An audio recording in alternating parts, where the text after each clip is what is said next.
I always like when I make videos for this channel to load up a either Word document or a spreadsheet because I am a visual learner. So basically, I like to see things, and it really helps me.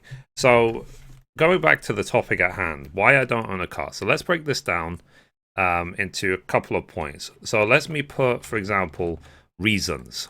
Okay, so number one is because I don't travel anywhere. So do not travel. Especially right now with the illness, and also I suffer from severe agoraphobia, and I will link to the NHS website to explain what agoraphobia is. Basically, it makes traveling a lot more stressful for me, and also as well, um, let's talk about um, like friends and relatives. Okay, my family and the only family that I have living in the UK live 5 minutes from here. They live within walking distance. So let me write that down. Family live very close. And friends, I have a couple of friends who live in the middle of London and so on, but I won't go see them. They'll come see me because of my agoraphobia. In fact, let me make sure I write that down. So agoraphobia. I have made previous videos about it on my other channel talking about travel anxiety, but that's what the agoraphobia is. And also as well, simply that's basically it. Is that because that's the purpose of traveling? Also, yeah, I have no responsibilities in terms of I don't have a family, have no kids to provide for, take care of. So I don't need to ferry the kids around. I don't have to do any of that. So no kids, no responsibilities. So maybe one day in the future, but that's a topic for a different video. So let me talk now about the pros and the cons. So pros, I save money, and the way I save money, actually, in fact, let's break down how I save money from this and the effects it has on my personal finance. So do not need to buy the car.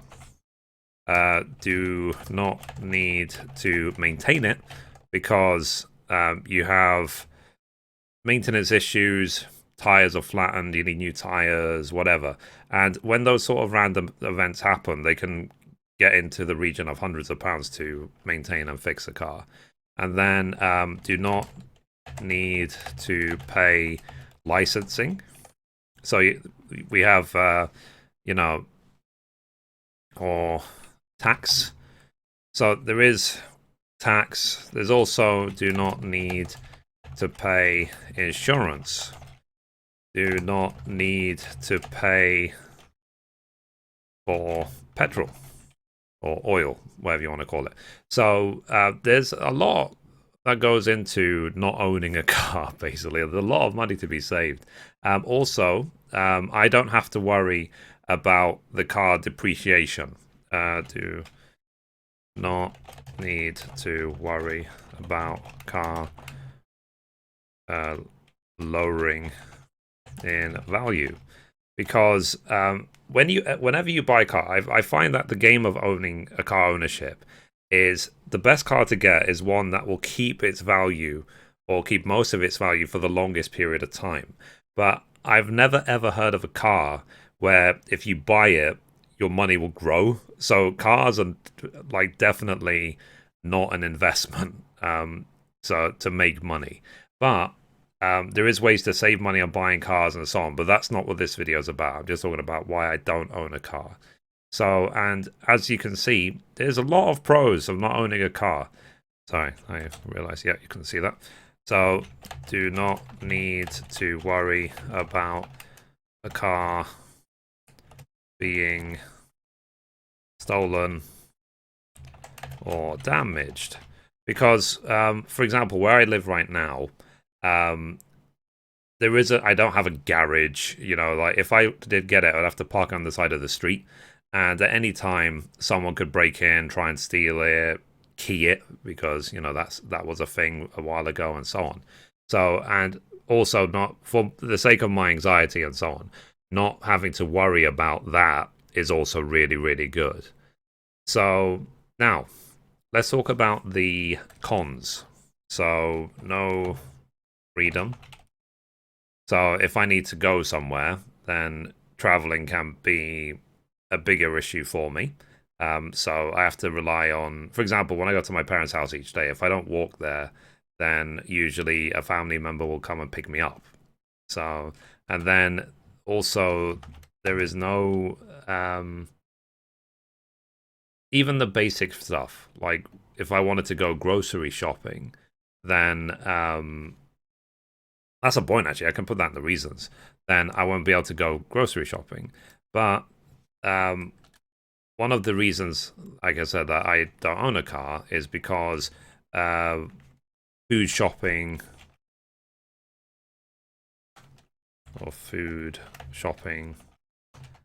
is close. So, for example, I live right next door to a supermarket, and then everything else I order on Amazon Fresh. So I don't have to go anywhere for food shopping, which is really great. Okay, so going back to cons. No freedom. So I have to, like I said, traveling can be more of an issue for me. What else is a con? I don't know.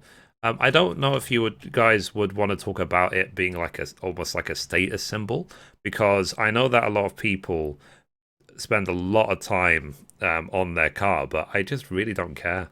And there might be some misconception about the idea that me as a 35-year-old man, the fact I don't own a car is like as if I am, let's say, so poor that I can't afford one.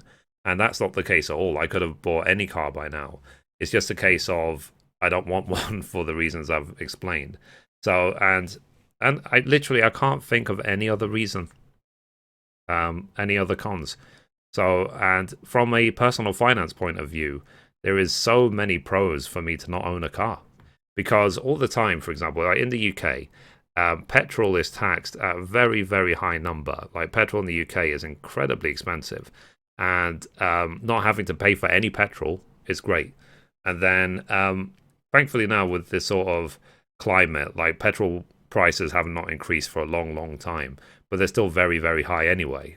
So the fact I don't have to pay for petrol is great. It keeps my personal spending on travel at zero, basically, because in the future, when we review the spreadsheet, I might just mention travel costs zero. Because I know, for example, like my dad, he pays maybe £50 a week to fill up his car. So because of the work he does. So yeah. So anyway, guys, I just wanted to explain my reasons for not owning a car. I think as well, even if I owned one, with my current traveling habits, which is basically go nowhere, like the car would just sit there. So, and I would probably have to like literally put it on and drive around the block just to make sure the battery doesn't die.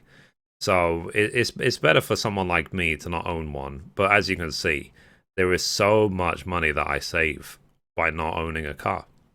So, and in terms of like reasons not to, sorry, the cons of not having a car, I really can't think of really any that even matter to me.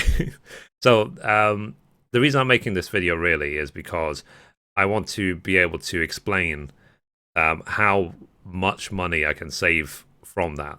And also as well, why it is a practical solution for me. It's not a practical solution for a lot of people. Like some people's circumstances, where they live, things are really far away, they have to take care of their kids, blah, blah. That's all completely fine towards car ownership. But thankfully, I'm living in a position where I just don't need one. And I don't have, like I said, I just don't have that worry of it being damaged or stolen or whatever. I don't have my own garage, I don't have my own driveway and so on. It's not to say that I won't ever own a car in the future. Maybe one day I will.